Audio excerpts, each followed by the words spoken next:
जी दोस्तों, बिस्मिल्लाहिर्रहमानिर्रहीम, अस्सलाम वालेकुम। Welcome to SBF CFAP 4 lecture number 2। हाँ जी, कल क्या किया था हमने? कल हमने कुछ ओरिएंटेशन की बात की थी, ओवरऑल बात की थी कि SBF में एग्जैक्टली होता क्या है। और चूँकि हम बड़े जो है वो एक तेज़ स्पीड से जा रहे हैं, जो कि बड़ी अच्छी बात है कि हमने जो है वो कुछ ही महीनों में कोर्स कवर करना है। हमने ओरिएंटेशन के साथ ही पढ़ाई स्टार्ट कर दी थी। पढ़ाई हमने क्या की थी, मैंने आपको ICAP के स्टडी टेक्स्ट का चैप्टर नंबर 17 कंसेप्चुअली पढ़ा दिया था। अच्छा, अब चूँकि नेक्स्ट डे है, जो लोग साथ साथ पढ़ रहे हैं उन्होंने लेक्चर देखा होगा, उसके बाद स्टडी टेक्स्ट देखा होगा, उसके बाद जो मैंने 2 अदद सवाल होमवर्क के तौर पे दिए हुए थे उन्हें नज़र आया होगा कि अली शायद ने जान के सबसे जो आसान वाले सवाल हैं वो दिए हैं, ताकि ये ना पहले ही दिन जो है मुश्किल होमवर्क करके आप लोगों का जो है वो क्या कहते हैं मोराल थोड़ा सा डाउन हो जाए। तो आए, अब तरीक़ेकार ये होगा कि हम आए मिलके एक दफ़ा स्टडी टेक्स्ट को थ्रू कर लेंगे। कोई टॉपिक रह तो नहीं गया जो मैंने आपको होमवर्क में दिया था सवाल, उसको एक नज़र देख लेते हैं, अगर ज़रूरत पड़ी तो सवाल सॉल्व भी कर लेंगे। उसके बाद जो रिमेनिंग टाइम होगा उसके ऊपर हम गौर व फिक्र करेंगे चैप्टर नंबर 18 के ऊपर। तो लेट्स स्टार्ट। एजेंडा का सबसे पहला टॉपिक है हमारे पास, उस समय आके मेरा लैपटॉप हैंग हो गया, कोई बात नहीं, इसे भी सीधा कर लेते हैं जी। ICAP का स्टडी टेक्स्ट चैप्टर नंबर 17। मकसद ये है कि वंस अगेन मकसद आपको रीड कराना नहीं है, मकसद ये है कि हम एक दफ़ा गो थ्रू कर लें कि कोई हेडिंग, कोई इंपॉर्टेंट टॉपिक रह तो नहीं गया, या कल हमने सारी बातें कर ली थी। Let's have a look. एक पेज का यूनिट, आधे पेज पे ICAP ने कहा फाइनेंशियल रिस्क क्या होता है। Financial risk is the volatility of earnings due to financial policies of a business. Uncertainty का वर्ड मैंने यूज किया था, यहाँ उसने वर्ड वॉलेटिलिटी यूज कर लिया कि भाई अर्निंग्स थोड़ी होंगी, ज्यादा होंगी, पता नहीं फ्यूचर में क्या होगा, उसको उसने बोल दिया फाइनेंशियल रिस्क। आगे 3 टाइप्स बताएं, लिक्विडिटी, क्रेडिट और exchange rate and interest rate. आगे चलते हैं, चेक करें मेरे अल्फाज। कल मैंने क्या कहा था, ICAP ने बस आधे पेज पे एक एक जो है वो एक्सप्लेन किया हुआ है, तो लिटरली आपके सामने भी ऐसा ही है। लिक्विडिटी रिस्क एक्सप्लेन किया, 4-5 तरीके बता दिए लिक्विडिटी रिस्क को मैनेज करने के। देन क्रेडिट रिस्क एक्सप्लेन किया, 4-5 तरीके बता दिए हैंडल करने के लिए। फिर आया ज़रा काम की बात, मतलब ये नहीं है कि पुरानी बात काम की नहीं थी। अब आते हैं ज़्यादा काम की बात। उसने आपको बताया भाई हेजिंग किस किस तरीके से हो सकती है। लीडिंग एंड लैगिंग पढ़ा था, हाँ जी पढ़ा था। नेटिंग पढ़ा था, फॉरवर्ड पढ़ा था, मनी मार्केट हेज पढ़ा था, फीचर्स पढ़ा था। नहीं पढ़ा था कोई बात नहीं, आज पढ़ लेंगे, वो चैप्टर 18 में डिटेल से उसकी बात हुई है। ऑप्शन एंड स्वैप्स वगैरह, हाँ स्वैप्स जान के कल हमने नहीं पढ़ा था, वो इससे एक दफ़ा गो थ्रू कर लेते हैं। लीडिंग एंड लैगिंग हो गया था, नेटिंग हो गया था। फॉरवर्ड डेट्स के ऊपर हमने बात कर ली थी, कहाँ प्लस कहाँ माइनस करना है उसके ऊपर बात हो गई थी। एग्जांपल्स हम आप जो है वो सुकून से देख सकते हैं खुद भी। मनी मार्केट हेजेस के ऊपर डिटेल से बात हुई थी, स्टेप्स के ऊपर डिटेल से बात हुई थी। आगे चलते जाएं। हाँ, यहाँ आके आप लोगों ने, अगर जिन नेक लोगों ने वाकई स्टडी टेक्स्ट खोल के देखा, वहाँ उन्हें फील हुआ होगा कि यार अली शायद ने एक पूरा यूनिट ही नहीं पढ़ा है करेंसी स्वैप्स। पीछे रीज़न ये है कि करेंसी स्वैप्स का ज़्यादा लिंक इन्वेस्टमेंट अप्रेजल से है। कौन सी वाली? इंटरनेशनल इन्वेस्टमेंट अप्रेजल से।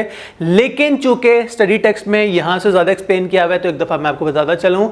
स्वैप्स एक बड़ा मज़े का कॉन्सेप्ट होता है। इससे भी समझने के लिए लेट्स से कि आप एक पाकिस्तानी बिजनेसमैन हैं और आपका दिल कर रहा है कि अमेरिका में बिजनेस लॉन्च किया जाए या अमेरिका में एक बिजनेस की ब्रांच खोली जाए। अच्छा, तो अमेरिका में अगर बिजनेस लॉन्च करना है तो बिजनेस के खर्चे रुपीस में होंगे कि डॉलर्स में होंगे? कॉमन सेंस कहती है कि खर्चे आपके होंगे डॉलर्स में। जाहिर सी बात है, सैलरीज भी लोगों को डॉलर्स में देनी पड़ेगी, सारा कुछ डॉलर्स में होगा, जाहिर सी बात है इनकम भी डॉलर्स में होगी। लेकिन एक थोड़ा सा मुश्किल काम है, मतलब आप अमेरिका में जाके बिजनेस करने जाते भी हैं तो अमेरिकन बैंक से आपकी सलाम दुआ नहीं है, पाकिस्तानी बैंक से सलाम दुआ है, राइट। अब ऑन द अदर हैंड अगर ऑपोजिट हम देखें, कोई अमेरिकन कंपनी हो जिसने पाकिस्तान में ब्रांच खोलनी हो, उसके लिए सारे मसले ऑपोजिट होंगे। अमेरिकन कंपनी सोचेगी कि यार मैंने पाकिस्तानियों को पाकिस्तानी करेंसी में सैलरी देनी है, पाकिस्तानी खर्चे होंगे, पाकिस्तानी नोटों में सारा कुछ होगा। तो 2 सेपरेट एंटिटीज हैं, एक पाकिस्तानी जिसे डॉलर्स चाहिए और एक अमेरिकन जिसे पाकिस्तानी रुपीस चाहिए। वो इस करेंसी को कर लेते हैं स्वैप। स्वैप का मतलब एक्सचेंज। कैसे एक्सचेंज? मैं पाकिस्तानी बिजनेसमैन हूं, मुझे डॉलर्स चाहिए, एक और अमेरिकन कंपनी उसे पाकिस्तानी रुपीस चाहिए। हम लोन लेके आपस में स्वैप कर लेंगे। मैं जाऊंगा किसी पाकिस्तानी बैंक के पास जिससे मेरी अच्छी सलाम दुआ होगी, जितना का अमेरिकन कंपनी को लोन चाहिए मैं उतने का लोन ले लूंगा और बदले में उसी इक्विवेलेंट अमाउंट का लोन ले लेगी अमेरिकन बैंक से अमेरिकन कंपनी। सो फार मेक सेंस। पाकिस्तानी बंदा पाकिस्तानी बैंक से लोन ले रहा है, अमेरिकन बंदा अमेरिकन बैंक से लोन ले रहा है। ये करेंसी हो जाएगी आपस में स्वैप, आपस में एक्सचेंज। अब ये है कि मुझे डॉलर्स मिल गए, मैं खुश हूं, मैं अमेरिका में अपना बिजनेस स्टार्ट कर सकता हूं अल्हम्दुलिल्लाह। अमेरिकन कंपनी को रुपीस मिल गए, वो पाकिस्तान में अपना बिजनेस स्टार्ट कर सकती है, पाकिस्तान में अपना बिजनेस मैनेज कर सकती है।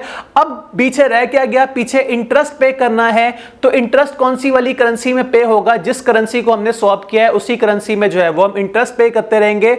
और at the end of the loan, जैसे 5 साल की स्कीम है, 10 साल की स्कीम है, 10 साल बाद मैं ढेर सारे डॉलर्स अमेरिकन कंपनी को वापस कर दूंगा और अमेरिकन कंट्री ढेर सारे पाकिस्तानी रुपीस मुझे वापस कर देगी और ये स्वैप जो है वो खत्म हो जाएगा। ये अक्सर जो पास पेपर्स आप देखेंगे इंटरनेशनल इन्वेस्टमेंट अप्रेजल्स के, उसके पार्ट बी में होता है कि बताएं अगर कंपनी स्वैप के मूड में हो तो क्या तरीकेकार होगा।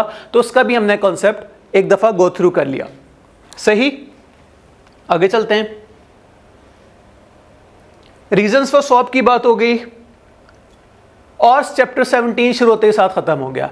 अच्छा, उसके अलावा क्या सूरत हाल थी, उसके अलावा मैंने आपको दिया था थोड़ा सा होमवर्क। हाँ जी, होमवर्क क्या था, मैंने आपको कहा था चैप्टर 17 का क्वेश्चन नंबर 2 और क्वेश्चन नंबर 5। आए देखें मैंने आपको कैसे मुश्किल मुश्किल सवाल दिए थे। 17.2 3 लाइनों का सवाल। अब इस पे भी आप लोग कहें कि होमवर्क मुश्किल था, तो जरा देखिए क्या चाहता है सवाल। Show how the company can create a money market hedge for its exposure to a fall in the value of the dollar. Money market hedge create करनी है, आप लोगों को आती है, कोई बात नहीं, एक दफा मैं सवाल करा भी देता हूं।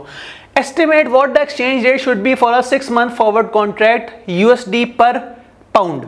ओहो, इसमें बस एक ये कॉम्प्लिकेशन आपको मिली होगी कि रुपीस और डॉलर्स की बात आपस में नहीं हो रही होगी, डॉलर्स और पाउंड्स की आपस में हो रही होगी। कोई बात नहीं, घबराना नहीं है, आए मनी मार्केट हेज क्रिएट करते हैं। अब चूंकि पेपर कंप्यूटर बेस्ड होना है, आपने टाइपिंग करनी है, तो मैं आपको बोर्ड पे हाथ से अपनी हसीन राइटिंग में सवाल कराऊं, दैट डजंट मेक सेंस। तो हम जो प्रैक्टिस भी करेंगे इस तरह के छोटे मोटे क्वेश्चन की, वो एक्सेल पे करेंगे। और जब हम पास पेपर्स करेंगे तो वो हम कौन से सॉफ्टवेयर पे करेंगे, वो हम एक्सेल पे भी नहीं करेंगे, वो हम ICAP के एग्जाम सॉफ्टवेयर पे करेंगे इंशाल्लाह। उसमें भी 3-4 दिन हैं। तो let's start with simple Excel. जी, हम इन दोनों को आपस में ऑल टैब कर लेंगे जब हमने सवाल पे जाना होगा या जब हमने जाना होगा अपनी आंसर शीट पे। हाँ जी, क्या इन्फॉर्मेशन गिवन है भाई। पार्ट ए के हमने करनी है मनी मार्केट हेज। हाँ जी, मनी मार्केट हेज का स्टेप 1 क्या होता है भला। स्टेप 1 पहले तो देखें हम कर क्या रहे हैं, हम पैसे ले रहे हैं कि पैसे दे रहे हैं। पढ़ें जरा। A UK company expects to receive $6 lakh in 6 months time from a customer. Full stop. हम कौन है, हम अंग्रेज हैं। कौन से वाले अंग्रेज है, यूके वाले के यूएस वाले, UK company. Okay, UK company को मिलेंगे $6 लाख। हाँ जी, अब जो कल हमने बात की थी, हम पाकिस्तानी, हमने डॉलर्स देने, अब सिस्टम हो गया थोड़ा सा चेंज। मिलने अभी भी डॉलर्स हैं, लेकिन अब हम पाकिस्तानी नहीं है, अब हम ब्रिटिश हैं। अल्लाह करे मेरे मुंह में नहीं इस तरह की जो है वो, मतलब मुंह में घी शक्कर कहते हैं ऐसे मौके पे, लेकिन कोई नहीं, लेट्स बी पेट्रियोटिक। क्या पता पाकिस्तान इंग्लैंड से आगे चला जाए। जी आगे चलें। 6 लाख मिलने 6 महीने बाद from a customer. In dollars को स्टर्लिंग में कन्वर्ट किया जाएगा, या स्टर्लिंग से मुराद है पाउंड स्टर्लिंग, हम सिर्फ पाउंड्स भी कह सकते हैं। करंट एक्सचेंज रेट गिवन है, यूएसडी पर 1 पाउंड इज 1.8800। हाँ जी, जिन लोगों ने पिछला लेक्चर ध्यान से लिया था उन लोगों से मेरा एक सवाल, ये जो आपके सामने एक्सचेंज रेट गिवन है, ये डायरेक्ट है या इनडायरेक्ट। जिन लोगों को समझ आ गई उन्होंने जवाब दे दिया, जो बाकी लोग अभी सोच रहे हैं, आए मैं आपको थोड़ा सा हिंट दूं। याद करें मैंने डायरेक्ट रेट के क्या तरीकेकार बताया था कि डायरेक्ट रेट के केस में जो वीकर करेंसी होती है वो होती है मल्टीपल और स्ट्रॉन्गर करेंसी होती है 1। Like for example $1 is equal to 280 रुपए। For example 1 pound is equal to, आजकल की करेंसी की बात हो रही है, आजकल के रेट्स की, तकरीबन 93 के करीब करीब है। Point is 1 pound is equal to 370 रुपए, 1 यूएसडी इज इक्वल टू 280 रुपए। तो this is the direct code. अब जरा ये माइंड में रखते हुए मुझे जरा देख के बताइएगा, ये जो आपके सामने कोड गिवन है ये डायरेक्ट है या इनडायरेक्ट? यूएसडी पर 1 पाउंड। हाँ जी, हम कौन हैं? हम इस टाइम ब्रिटिश हैं। इसका मतलब ये कि हमने अपनी करेंसी को 1 रखा। अपनी करेंसी को 1 नहीं, बाकी वाली करेंसी, सामने वाली करेंसी को 1 रखना होता है। इसका मतलब ये दिस इज इनडायरेक्ट रेट। कोई बात नहीं, इनडायरेक्ट रेट को 2 सेकंड लगा के डायरेक्ट में कन्वर्ट कर लेते हैं। कैसे होगा? जो भी रेट है उसे डिवाइडेड बाय 1 कर दें। आए लिख के कर लेते हैं। साइड पे हमने की वर्किंग 1। आपस की बात है, इतनी छोटी सी, हमें वर्किंग के लिए वर्किंग अलग से करने की जरूरत नहीं है, बट स्टिल आप लोगों को दिखाने के लिए converting indirect rate into direct. हाँ जी, कैसे होगा? इनडायरेक्ट रेट है 1.8800। आप इस अमाउंट को कर दें divided by 1 is equal to 1 divided by this. मुबारक हो। अब ये जो आपके सामने रेट आया है, this is the direct rate, लिख सकते हैं आप इसके सामने। और कुछ इंफॉर्मेशन लिख लेते हैं इससे पहले कि मैं भूल जाए। कितने डॉलर्स रिसीव करने हैं? 6 लाख। कितने टाइम बाद रिसीव करने हैं? 6 मंथ्स। और कोई इंफॉर्मेशन जो हमें स्क्रीन पे पता होनी चाहिए, the 6 months interest rate are 5% for pounds and 3.5% for USD. लिख लेते हैं 5% फॉर जीबीपी यानी कि ग्रेट ब्रिटेन पाउंड और 3.5% फॉर यूएसडी। हाँ जी, सारी काम की बातें हमने सवाल से उठा के शीट पे कर ली हैं। अब हमारा सारा सामना होगा एक्सेल की शीट से। हाँ जी, अब कोई मुझे याद कराए स्टेप 1। हम पैसे रिसीव करेंगे आज से 6 महीने बाद। रिसीव के केस में मनी मार्केट हेज का पहला स्टेप भला क्या होता था? हम बैंक को इन्वेस्टमेंट का प्रॉमिस करते थे कि लोन लेने का रिक्वेस्ट करते थे। पैसे रिसीव होंगे, रिसीट के अगेंस्ट हमारा लोन कैंसल आउट होगा, तो लोन लेना है। कितने का लोन लेना है? उसकी प्रेजेंट वैल्यू निकालनी पड़ेगी। याद करें, कल जब मैं कहता था कि 100 रुपए का आपने रिसीव होगी तो हम लोन 95 रुपीस का लेते थे। 95 कहां से आता था? आए उसकी कैलकुलेशन भी सीख लें। हाँ जी, हम लोन कौन सी करेंसी में ले रहे हैं? कौन सी करेंसी मिलेगी? अमेरिकन करेंसी मिलेगी, यूएस डॉलर्स मिलेंगे। इसका मतलब ये यूएस डॉलर्स का हमें रेट चाहिए। यूएस डॉलर्स का पर एनम रेट है 3.5। तो बंदा पूछे 6 महीने के लिए क्या रेट होगा? डिवाइड कर लें 3.5% मल्टीप्लाई बाय 6/12। हाँ जी, वो क्या होगा? 0.0175। अब तरीकेकार ये है कि आप डिवाइड करें 6 लाख डिवाइडेड बाय 1.0175। ये आपके पास अमाउंट आ गई 589680.6। अब कल वाली एग्जांपल में, पिछली वीडियो वाली एग्जांपल में, जो हम 100 के रिसीव के अगेंस्ट 95 का लोन लेते थे, यहां हमने 6 लाख के लोन के अगेंस्ट, 6 लाख की रिसीट के अगेंस्ट 5,89,681 डॉलर्स का लोन लेना है। स्टेप 1 हो गया। स्टेप 1 सबको क्लियर है? Very nice. आइए चलते हैं स्टेप 2 की तरफ।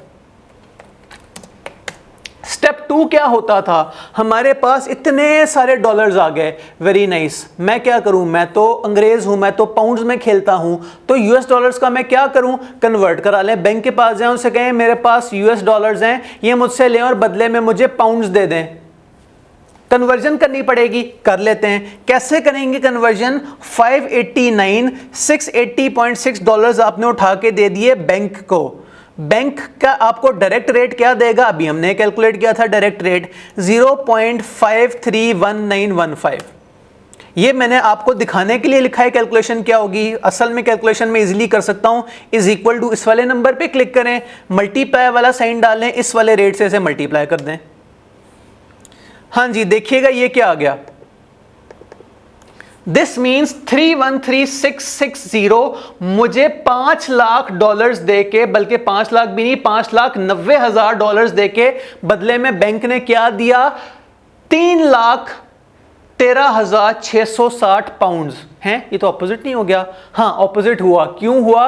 क्योंकि GBP is a much stronger currency than USD. यहां ऑपोजिट सिस्टम चल रहा है। अभी थोड़ी देर पहले मैं आपको बता रहा था पाउंड 370 का है आजकल और डॉलर 280 का है, तो तकरीबन 90 रुपए का फर्क है।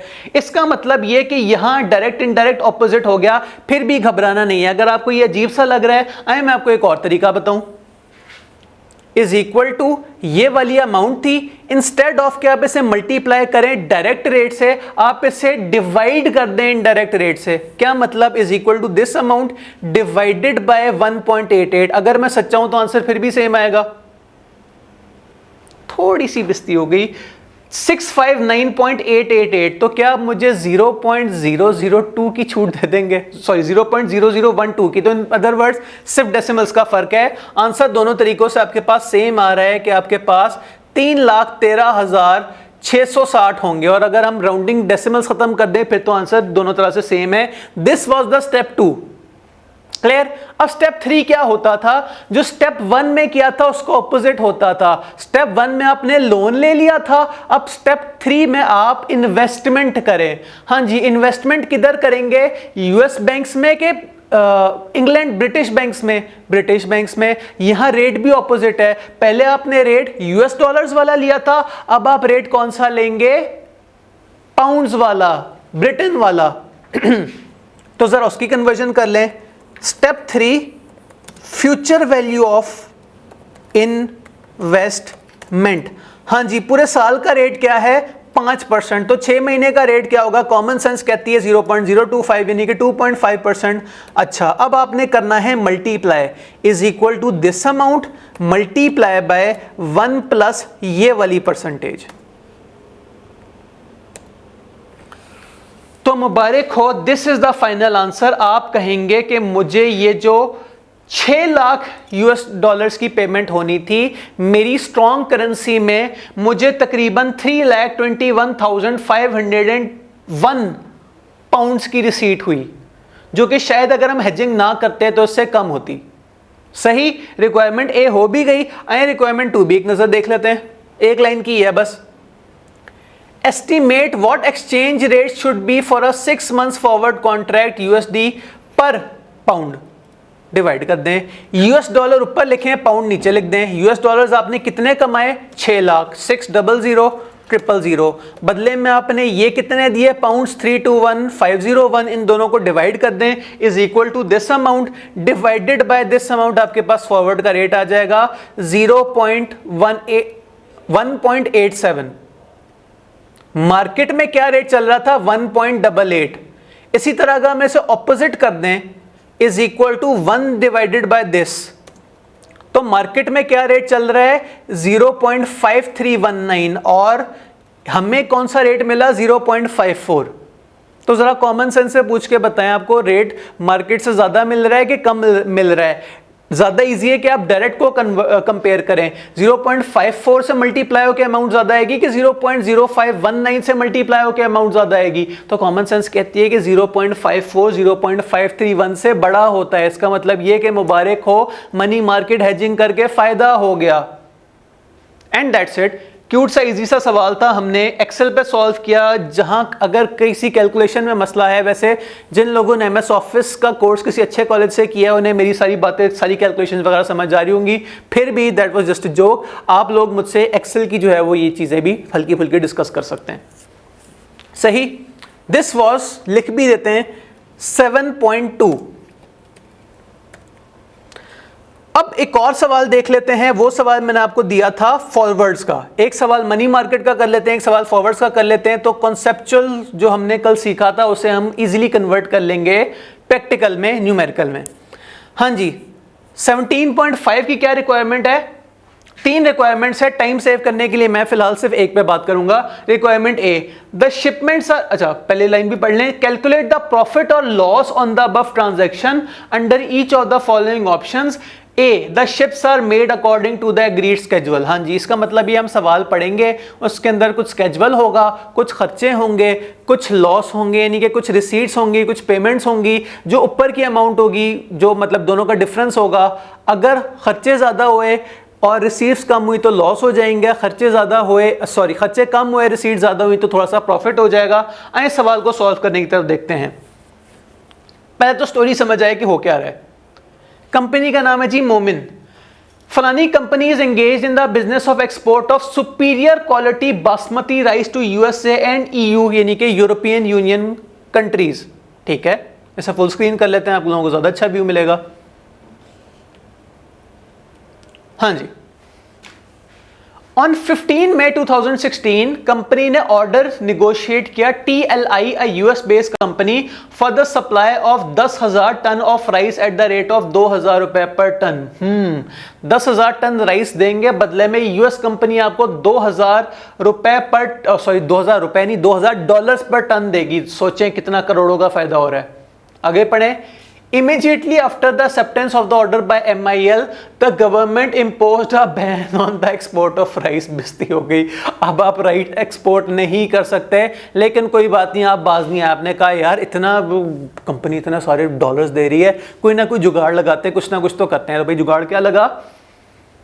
In the long-standing relationship, company has offered to supply the rice through Thailand, which has been accepted by TLI। उसने कहा कि भाई गवर्नमेंट ने इस बात पे पाबंदी लगाई है ना कि पाकिस्तान से चावल यूएसए नहीं जा सकते, तो अगर किसी तरह हम थाईलैंड से चावल खरीद के आपको दे दे, फिर भी आप हमें $2,000 पर टन देंगे। आगे पढ़ते हैं क्या लिखा है। After due consultation with the Thai company, ML and TLI agreed to the following terms and conditions on 31 मार्च 2016। 31 मार्च 2016 को अंडरलाइन कर लें, यहां से ऑनवर्ड सारी डेट्स आपने देखनी है ध्यान से। The quantity and price per ton will remain unchanged। जबरदस्त, थोड़ी देर पहले जो डिसाइड हुआ था कि 10,000 टन होंगे या $2,000 पर टन होंगे, ये फिक्स है, इसमें कोई चेंज नहीं आ रहा। First consignment of 4,000 ton will be shipped in the last week of June 16 and the balance will be shipped during the last weeks of July 16। आज क्या डेट है? 31 मई 2016। इसका मतलब ये कि पहली शिपमेंट हम भेजेंगे आज से कितने दिन बाद? लास्ट वीक ऑफ जून, आज से 1 महीने बाद। And the balance will be shipped during the last week of July 2016। ये शिपमेंट हम कब करेंगे? आज से 2 महीने बाद। राइट, आगे पढ़ें। Shipment will be made directly to TLI। ये TLI कौन था? ये यूएस वाली कंपनी, जिसका मतलब ये थाईलैंड से डायरेक्ट जो है वो चावल जा रहे हैं अमेरिका। आगे चलें। TLI will make payment to MIL after 1 month of shipment. Opposite कर लें, जो हमने थाईलैंड की कंपनी से परचेज किए हैं चावल, वो 1 महीने और 2 महीने बाद किए हैं, जबकि ये अमेरिकन कंपनी हमें पेमेंट कब करेगी? आज से 2 और 3 महीने बाद। आई एम श्योर आपके दिमाग में नक्शा चल रहा होगा, मैं फिर एक दफा इस नक्शे को क्लियर करता हूं। हमने थाईलैंड की कंपनी से 2 टुकड़ों में, पहले 4,000 टन और फिर 6,000 टन, महीने बाद 4,000 टन भिजवाने थाईलैंड से परचेज करके, और फिर 6,000 टन भिजवाने हैं अमेरिका आज से 2 महीने बाद। राइट, और अमेरिकन कंपनी हमें पैसे कब देगी? उससे महीने बाद। 4,000 जो हमने महीने बाद परचेज करना है, उसके पैसे में मिलेंगे 2 महीने बाद, यानी कि नेटिंग वगैरह का तो चक्कर ही खत्म। थोड़ा सा आगे रीड करते हैं। आगे आपके सामने एक डब्बा है और डब्बे में ढेर सारे रेट हैं। मजे की बात है, इतने सारे रेट्स में से आपके लिए रेलेवेंट सिर्फ 2 या 3 होंगे, बाकी सिर्फ आपको कंफ्यूज करने के लिए कि आप परेशान हो जाए। में से इतने सारे रेट्स में से मेरा रेट कौन सा वाला है, परेशान नहीं होना, एक दफा उसके ऊपर बात करते हैं। ऊपर पढ़ लेंगे, काम की बात तो नहीं हुई। Company has a policy to hedge all foreign currency transactions in excess of 25 million rupees by obtaining forward cover. इसका मतलब ये फॉरवर्ड आपके पास रेट्स गिवन होंगे।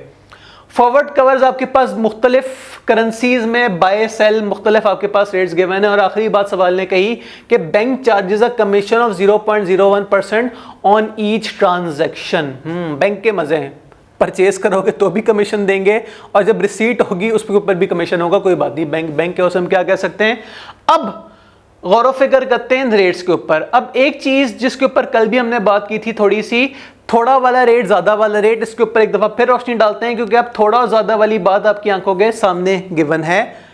अब ये बाय और सेल का क्या मतलब है, ये आपने हमेशा देखना है बैंक के पर्सपेक्टिव से। आपने करेंसी बाय करनी है, इसका मतलब ये बैंक करेंसी सेल करेगा। आपने करेंसी सेल करनी है, इसका मतलब ये बैंक करेंसी बाय करेगा। तो ये जो आपके सामने बाय सेल लिखा है, ये बैंक के पर्सपेक्टिव से है। अच्छा, बैंक चार्जेस और कमीशन ये इंशाल्लाह एंड पे देख लेंगे। अब आए जरा कुछ कैलकुलेशन की तरफ आते हैं। हाँ जी, क्या कैलकुलेशन है? This is 7.5। पहले परचेजेस की कैलकुलेशन कर लेते हैं, उसके बाद सुकून से बात कर लेंगे रिसीट की। या ऐसे भी हम फॉर्मेट बना सकते हैं कि सेल्स वर्किंग 1, परचेजेस वर्किंग 2 और commission working 3।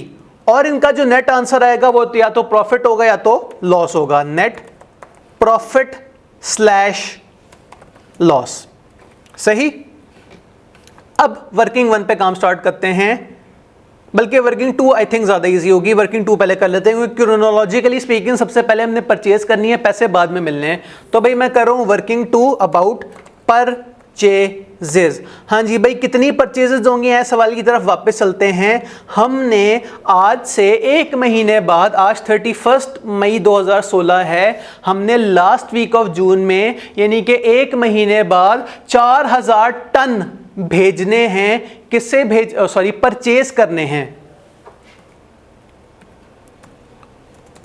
4000 tons multiply by क्या रेट मिलेगा हमें?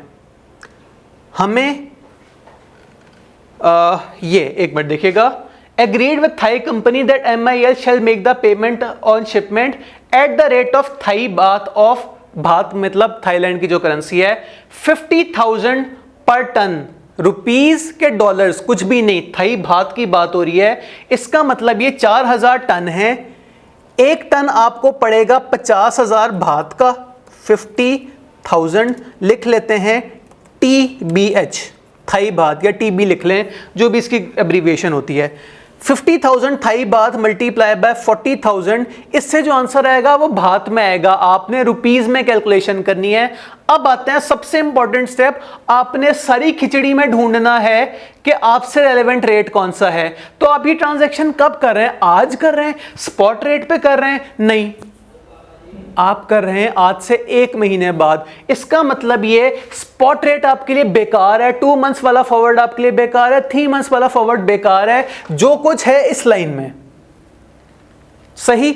अगली बात, हम कौन सी करेंसी में ट्रांजैक्शन कर रहे हैं? हमने थाईलैंड की कंपनी को डॉलर्स देने हैं कि बात देने? हमने थाईलैंड की कंपनी को थाईलैंड की करेंसी देनी है। इसका मतलब ये वाले रेट भी फारिग हो गए, पीछे बचे सिर्फ 2 रेट। उसके ऊपर भी कंफ्यूज नहीं होने, उसके ऊपर भी बात कर लेते हैं। 1 मंथ फॉरवर्ड में आपके पास 2 तरह के फॉरवर्ड्स गिवन हैं, बाय के और सेल के। अब मुझे सोच के बताएं, आपने थाई बात परचेज की नियत से बाय करने हैं या सेल करने हैं? आप थाईलैंड के बैंक के पास जाएंगे, आप उनसे रिक्वेस्ट करेंगे, डियर सर प्लीज मुझे थोड़े से थाई बात दे दें। तो आप क्या कर रहे हैं? आप बाय कर रहे हैं कि आप सेल कर रहे हैं? आप बाय कर रहे हैं। तो बैंक आपको बाय करते हुए महंगा रेट देगा कि सस्ता रेट देगा? बैंक आपको सेल कर रहा है, तो आपने 1 मंथ फॉरवर्ड में सेल वाला रेट लेना है, दैट इज ₹2.33।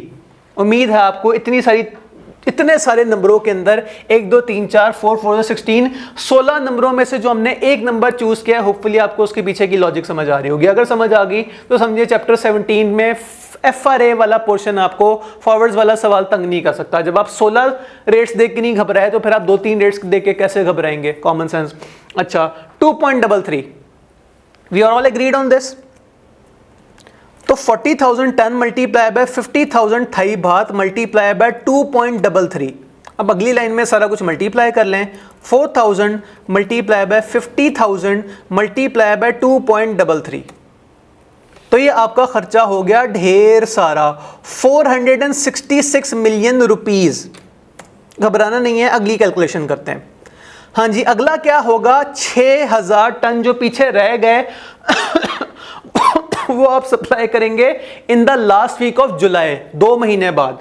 अब आगे कैलकुलेशन आसान है।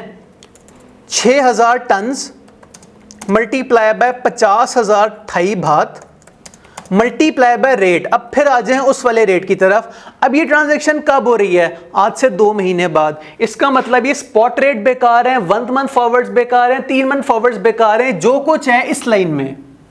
फिर अगली बात, हम थाई ट्रांजैक्शन कर रहे हैं कि यूएस डॉलर्स की ट्रांजैक्शन कर रहे हैं? हम यूएस डॉलर्स की ट्रांजैक्शन कर रहे हैं, ये दोनों रेट भी बेकार हैं। पीछे रह गया 2.28 और 2.31। फिर वही बात, आप क्या कर रहे हैं? आपको थाई बात परचेज करना है, ठीक है, करें तो बैंक आपको क्या करेगा? सेल। क्या रेट होगा? 2 मंथ्स फॉरवर्ड सेल 2.31। इंतहाई कॉन्फिडेंस से हम मल्टीप्लाई करें 2.31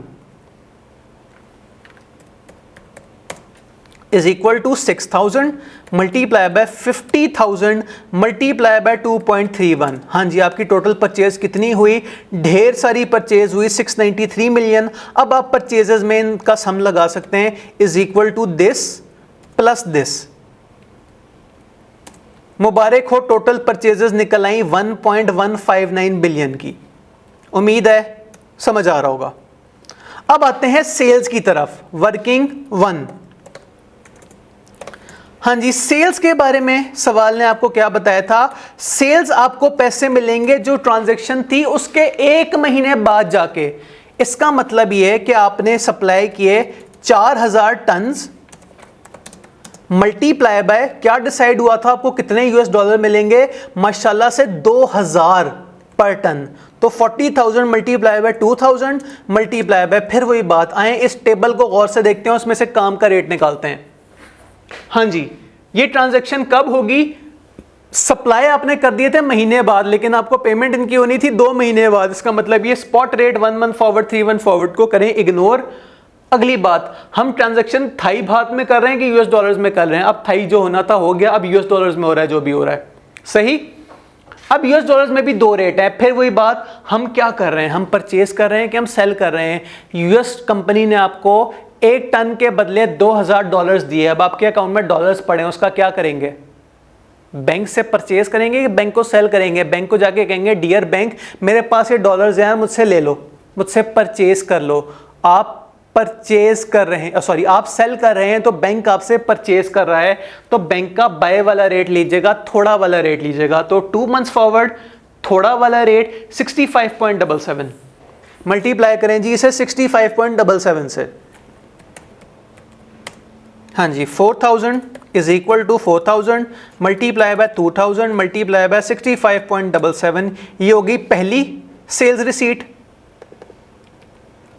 और दूसरी सेल रिसीट कैसे निकलेगी? 6,000 multiply by 2,000 USD multiply by, फिर वही बात, ये जो ट्रांजैक्शन होगी कब होगी? 3 महीने बाद जाके। 3 मंथ्स फॉरवर्ड में आए, यूएस डॉलर्स में आप बाय कर रहे हैं कि आप सेल कर रहे हैं? आप सेल कर रहे हैं, बैंक बाय कर रहा है, बैंक आपको सस्ता रेट देगा 66.1 multiply by 66.1 is equal to 6,000 multiply by 2,000 multiply by 66.1। हाँ जी, ये कितना हो गया? 793 मिलियन, 793.2 मिलियन। हाँ जी, टोटल सेल्स निकल आई, मुबारक हो, is equal to this plus this. Good यार, देखने में तो प्रॉफिट लग रहा है, लेकिन रुकिए, अभी आपने कमीशन भी निकालना है। यहां आ जाएं, वर्किंग 3 कमीशन। हाँ जी, कमीशन के बारे में सवाल ने क्या फरमाया था? Bank charges a commission of 1% on every transaction. Every transaction से मुराद है बाय करेंगे तो भी, सेल करेंगे तो भी। इसका मतलब ये कि ये जो आपको अमाउंट 1.139 की मिली है, इसके अंदर कमीशन ऑलरेडी माइनस हो चुका होगा। या अलग से अगर हम कमीशन कर रहे हैं तो ऐसा करें, is equal to this amount multiply by क्या परसेंटेज थी? 0.01% मल्टीप्लाई बाय 0.01%। तो देखिएगा जी क्या अमाउंट आई? 131,936। ये तो आ गया कमीशन ऑन सेल्स या कमीशन ऑन रिसीट। तो परचेजेस पे भी आपने कमीशन पे किया, कितना? Is equal to this amount multiply by 0.01%। ये आपके पास आ गया ऑन परचेजेज या ऑन सप्लाई। हाँ जी, टोटल कमीशन कितना हुआ? Is equal to this plus this. साथ रेफरेंस में लिखें भी आपने किया क्या है, आपने 1.139 को मल्टीप्लाई किया है 0.01% से। रेफरेंसेस दिखाना बड़ा जरूरी है। कमीशन आ गया, अब जरा प्लस माइनस अपने सीधे कर लें। ये सारा कुछ चूंकि खर्चा है, इसे आप कह दें माइनस,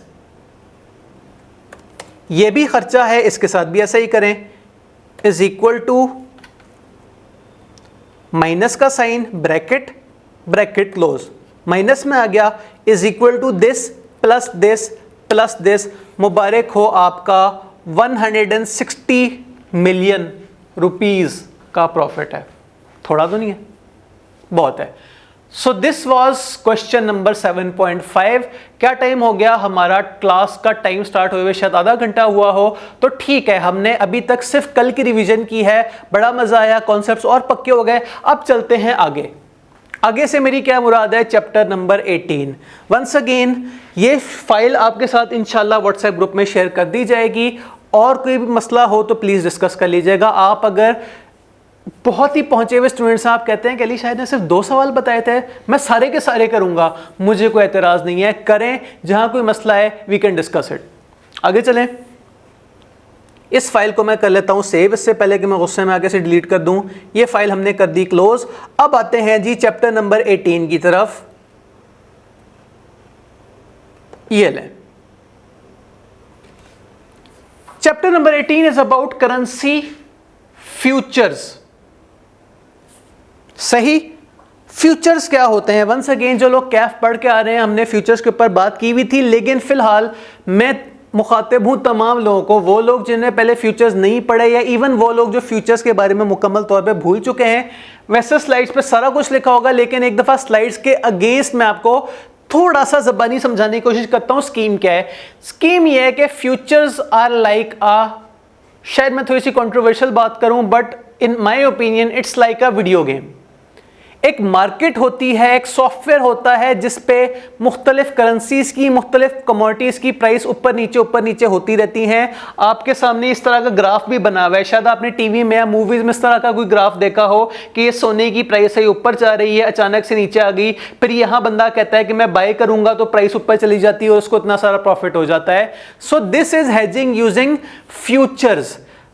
बेसिक्स मैंने आपको बता दी क्या है। एक सॉफ्टवेयर है, एक तरीकेकार है, एक मशीन है जिसके थ्रू आप कमोडिटीज या करेंसीज को हेज करते हैं कि भाई मैंने यहां पे अपना टाइमर स्टार्ट कर लिया, अब यहां लेट्स से कि मुझे डॉलर पड़ा 283 का, तो अब आज से कई महीने बाद अगर डॉलर की प्राइस 183 तक 280 पे अगर मैंने सेट किया, तो अगर प्राइस पढ़ के 285 पे भी जा रही है तो मुझे फायदा होगा कि नुकसान होगा? मुझे फायदा होगा, मैंने पहले ही एंटिसिपेट कर लिया था कि प्राइस ऊपर जाएगी। अच्छा, मजीद गहराई से देखते हैं तो सबसे पहले तो आपको दिखाया गया एक ओवरऑल सा मैप के फाइनेंशियल डेरिवेटिव्स में फॉरवर्ड्स होते थे। फॉरवर्ड्स हमने पिछले चैप्टर में देख लिए। अब हम आ गए फ्यूचर्स की तरफ। फ्यूचर्स कितनी तरह के होते हैं? फ्यूचर्स कमोडिटीज के भी होते हैं, फ्यूचर्स फाइनेंशियल मार्केट्स में भी होते हैं। फाइनेंशियल मार्केट्स में आगे क्या आ गए? इंटरेस्ट, इंडेसेस और करेंसी। हमारे सिलेबस में करेंसी और इंटरेस्ट रेट्स ही हैं, लेकिन इंडेसेस के ऊपर भी फ्यूचर्स होते हैं। इंडेसेस क्या होते हैं? आपने सुना होगा कि मैं तकरीबन पॉलिटिकल बात करते करते रह गया कि कोई एक खास इवेंट हुआ जिसकी वजह से डॉलर का रेट नीचे आया और स्टॉक मार्केट ऊपर गई। तो आप अक्सर इस तरह की बातें सुनते रहते हैं कि स्टॉक मार्केट ऊपर गई, नीचे गई, स्टॉक मार्केट के इंडेक्स में 3000 पॉइंट्स का इजाफा हो गया, उसको हम बोलते हैं इंडेक्स। तो पाकिस्तान में तो थोड़े इंडेक्स हैं, बाहर के मुल्कों में ढेर सारे तरह के इंडेक्स हैं, फलाना index, Dow Jones index, S&P index वगैरह वगैरह। तो इंडेक्सेस के ऊपर भी इस तरह का जो है वो चल रहा होता है कि भाई इंडेक्स की वैल्यू ऊपर जाएगी कि नीचे जाएगी। लेकिन फिलहाल हम बात करेंगे अपने कोर्स में इंटरेस्ट रेट्स की और करेंसी की, और इस चैप्टर में सिर्फ करेंसी की, इंटरेस्ट रेट्स के ऊपर आगे पूरा अलग से चैप्टर है। आगे चलें, स्टैंडर्डाइज प्रिसिशन ये क्या बताना चाह रहे हैं? आपको तारीफें करके दिखा रहा है फॉरवर्ड्स कॉन्ट्रैक्ट्स वर्सेस फ्यूचर्स की। पिछले चैप्टर में हमने जो है वो फॉरवर्ड्स की तारीफें की थी, यहाँ हम फ्यूचर्स की तारीफें करेंगे कि भाई इसमें कितनी अच्छी बात होती है कि रेगुलेटेड एक्सचेंज होता है, क्या खूबसूरत बात है। फॉरवर्ड्स में तो आपको ओवर द काउंटर जाके बहस करनी पड़ती थी, डियर बैंक मुझे 15 दिन बाद इतने डॉलर्स चाहिए। भाई यहाँ सब कुछ रेगुलेटेड है, आज से 3 महीने बाद वाली स्कीम है, 6 महीने बाद वाली स्कीम है, 9 महीने बाद वाली स्कीम है, ये 15 दिन 12 दिन वगैरह वाली स्कीम कोई नहीं है। इसी तरह कॉन्ट्रैक्ट्स भी स्टैंडर्डाइज्ड हैं। आप कहेंगे कि मुझे $140 चाहिए, आगे से एक्सचेंज कहेगा नहीं, या तो $100 होंगे या तो $200 होंगे। इसके ऊपर भी आगे जाके भी बात करते हैं। कस्टमाइजेबिलिटी के ऊपर मैंने बात कर ली। इसी तरह counter party risk, higher credit risk, अगर बैंक से बंदा फरार हो जाए तो क्या होगा, खतरनाक बात है। सॉफ्टवेयर से आप फरार नहीं हो सकते। वो जब आपने एक दफा जब आप उससे अपनी क्रेडिट कार्ड डिटेल्स दी हुई है, उसके अंदर अपने सारे फंड्स रखे हुए हैं, तो खुदा ना खास्ता कुछ गड़बड़ होती है तो आपका सारा अकाउंट जीरो हो जाएगा। अक्सर लोगों के साथ फर्म में मैंने होते हुए भी देखा है। आगे चलें। द यूनिवर्सल काउंटर पार्टी, ये काउंटर पार्टी कौन है? बीच में एक आ गया एक्सचेंज, या जिसे हम प्यार से बोलते हैं क्लियरिंग हाउस। ये वो एंटिटी है जो उस मार्केट को रन कर रही है। लाइक फॉर एग्जांपल पाकिस्तान में हम कहें कि कोई एक ऐसी मार्केट जहां लिस्टेड कंपनीज के शेयर्स की बाय एंड सेल होती हो, वो क्या होती है? That is the Pakistan stock exchange. तो उसे हम बोलेंगे शेयर्स के केस में क्लियरिंग हाउस। इसी तरह करेंसीज के केस में क्या क्लियरिंग हाउस होगा? एक बायर होगा, एक सेलर होगा। बायर्स और सेलर्स की सप्लाई एंड डिमांड की वजह से ही तो वो जो लाइन है वो ऊपर या नीचे जा रही है। अगर बायर्स की डिमांड ज्यादा होगी, लोग कहेंगे यार फलानी करेंसी मुझे चाहिए, परचेज करनी है, प्राइस ऊपर की तरफ जाएगी। अगर लोग सेल करेंगे, लोग कहेंगे यार मैं बस इतनी सारी करेंसी पड़ी है लेकिन मेरे किसी काम की नहीं है, सेल करो, उसकी वैल्यू गिरा दो, तो वैल्यू डाउन की तरफ जाएगी। इसीलिए वो जो लाइन है वो कॉन्स्टेंटली ऊपर या नीचे होती रहती है। जो लोग साथ साथ स्टॉक मार्केट को भी फॉलो करते हैं उन्हें मेरी बात बड़ी अच्छी तरह समझ आ रही होगी कि भाई it's all about supply and demand. Buyers ज्यादा होंगे तो प्राइस ऊपर जाएगी, सेलर ज्यादा होंगे तो प्राइस नीचे जाएगी। सप्लाई एंड डिमांड वैसे भी आप पीआरसी लेवल से पढ़ते आ रहे हैं। आगे चलें। Then we have a margin. ये मार्जिन क्या होता है कि आपने जैसे ही कोई अपना सॉफ्टवेयर पे लॉगिन करके प्राइस सेट की तो एग्जैक्ट उस प्राइस पे आपको नहीं मिलेगा, थोड़ा सा उसमें प्लस माइनस होगा। वो क्या होगा? अभी थोड़ी देर पहले हम सवाल में देख रहे थे बैंक का कमीशन, तो यहां क्लियरिंग हाउस का भी कमीशन होता है जिसे हम प्यार से बोल रहे हैं मार्जिन। आपके सामने थोड़ी बहुत कैलकुलेशंस भी हुई हुई है, परसेंटेजेस वगैरह लिखी हुई है, इसके बारे में परेशान नहीं होना। मार्जिन की कैलकुलेशन इतनी कोई जो है वो जरूरी नहीं है। देन काम की बात, long position versus short position, ये क्या होता है? वंस अगेन खुदा ना खास्ता जो लोग क्रिप्टो ट्रेडिंग वगैरह में इन्वॉल्व हैं उन्हें ये बड़ा अच्छा समझ आ रहा होगा, बट स्टिल जो शरीफ लोग, जो बाकी लोग जिन्होंने ऐसा काम नहीं किया वो ये देख रहे हैं। मैं उन्हें समझाता हूं ये बाय एंड सेल से या लॉन्ग पोजीशन शॉर्ट पोजीशन से हमारी क्या मुराद है। लॉन्ग पोजीशंस मींस कि आपको ऐसा लग रहा है कि फ्यूचर में प्राइस ऊपर जाएगी, तो आपने आज कोई एक फ्यूचर बाय कर लिए और आप एक्सपेक्ट कर रहे हैं कि फलानी कमोडिटी की या फलानी करेंसी की प्राइस ऊपर जाएगी। इसका मतलब ये आपने पहले से एंटिसिपेट करके रखा हुआ था कि मुझे प्राइस बढ़ने से फायदा हो, नुकसान ना हो। इसी को ऑपोजिट कर लें, सेल टू ओपन। आपको लग रहा है कि यार मुझे पैसे रिसीव होने लेकिन वैल्यू तो डिक्रीज हो जाएगी, कम हो जाएगी, जो कि अच्छी बात नहीं है, तो आपने आज ही कोई रेट फिक्स कर लिया। अब एक दफा वर्डिंग भी देख लें, buy to open sell to close. जहां आप बाय के उसमें होंगे, जहां आप ये एक्सपेक्ट कर रहे हैं कि करेंसी ऊपर जा रही है, तो उसके लिए टर्मिनोलॉजी सवाल में क्या यूज होगी? आपने फ्यूचर्स बाय किए जो आप एट द एंड जाके सेल करेंगे। और यहां ऑपोजिट है, जहां आप एक्सपेक्ट कर रहे हैं कि प्राइस नीचे आएगी, सेल आपने शुरू में किया और बाय आपने बाद में किया, जो कि सुनने में एक बड़ी अजीब सी बात आ रही है। एक चीज जो आपके पास है ही नहीं, आप कैसे पहले सेल कर सकते हैं और बाद में बाय कर सकते हैं? वंस अगेन अगर किसी ने स्पेकुलेशन बिजनेस टेक्स्ट में डिटेल से पढ़ा हुआ है उसे अच्छी तरह समझ आ रही होगी मैं क्या कहना चाह रहा हूं, बट स्टिल स्पेकुलेशन बिजनेस में क्या होता है कि आपको लग रहा है किसी चीज की प्राइस बाद में जाके डाउन होगी, तो आप पहले ही उसे सेल पे लगा देते हैं और बाद में ओपन मार्केट से बाय करके दे देते हैं। अगर जबानी मजा नहीं आया तो आइए जरा न्यूमेरिकल एग्जांपल देख लेते हैं।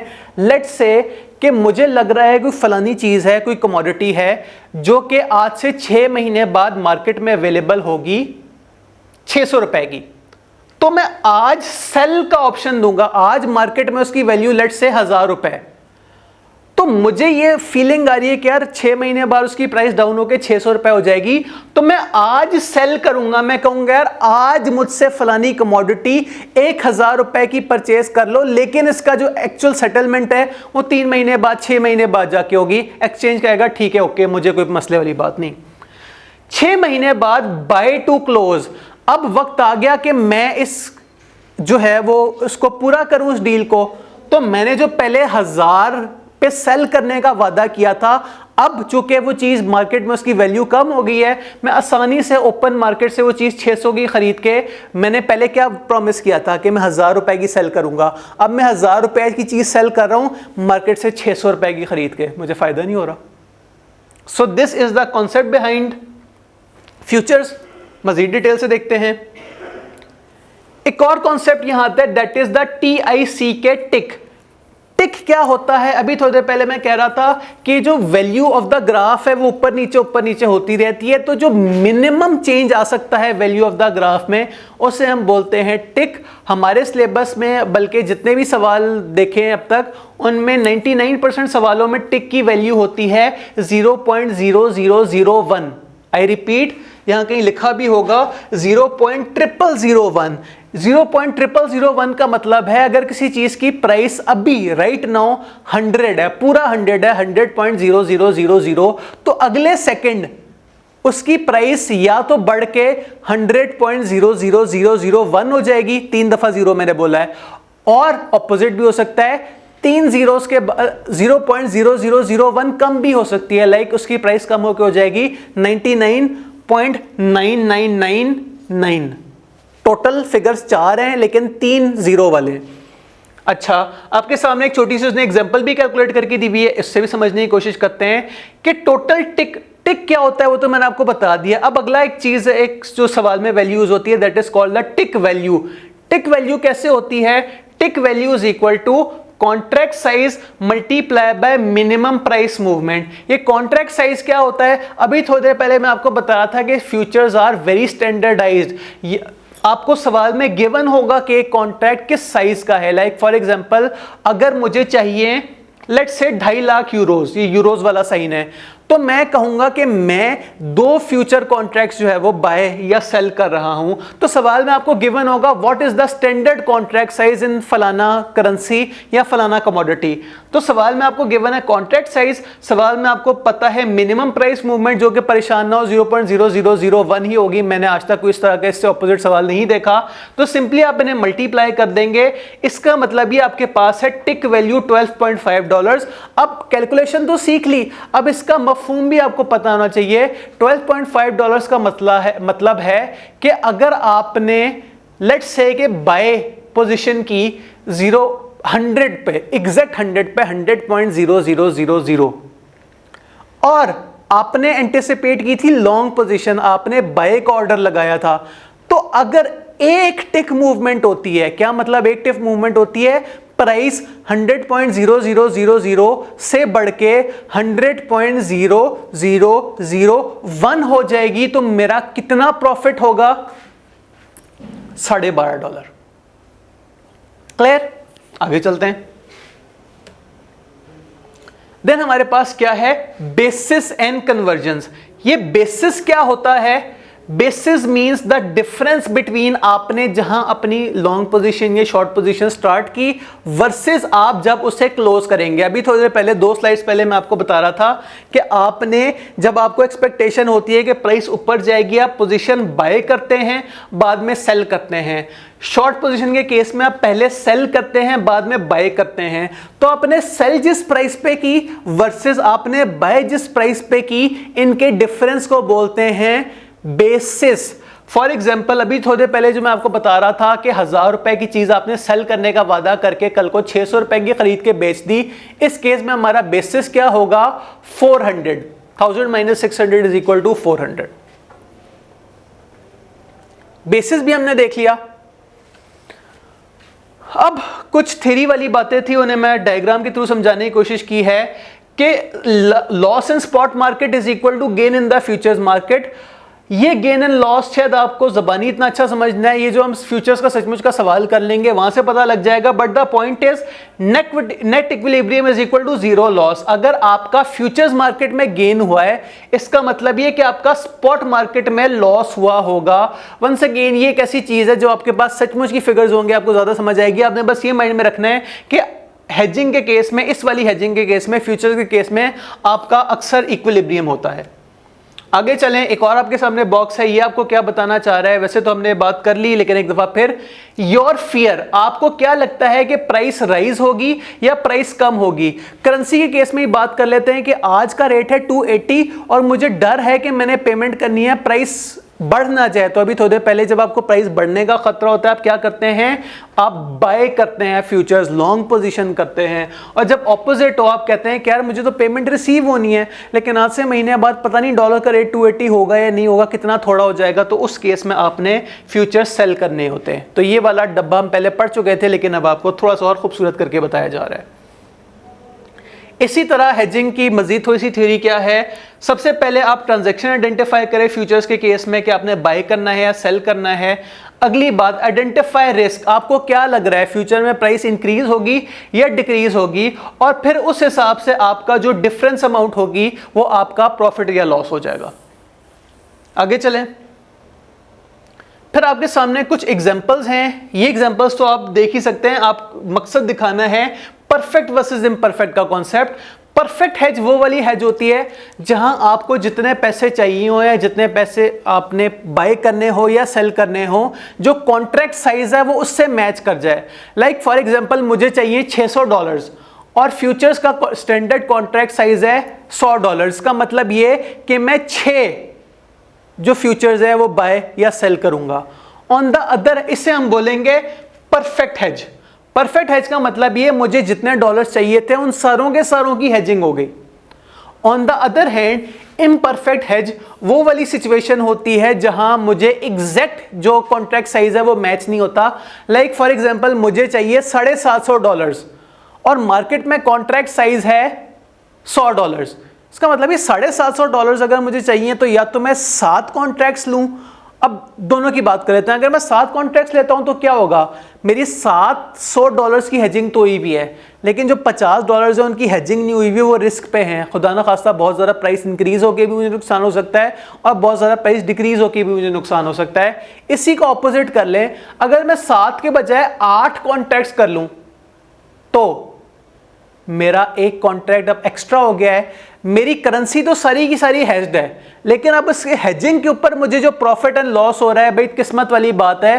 प्रॉफिट भी अगर होगा तो जरूरत से ज्यादा होगा, लॉस भी होगा जरूरत से कम होगा, क्योंकि हमें चाहिए सिर्फ $750 थे, लेकिन हमने हेजिंग 800 की हुई थी।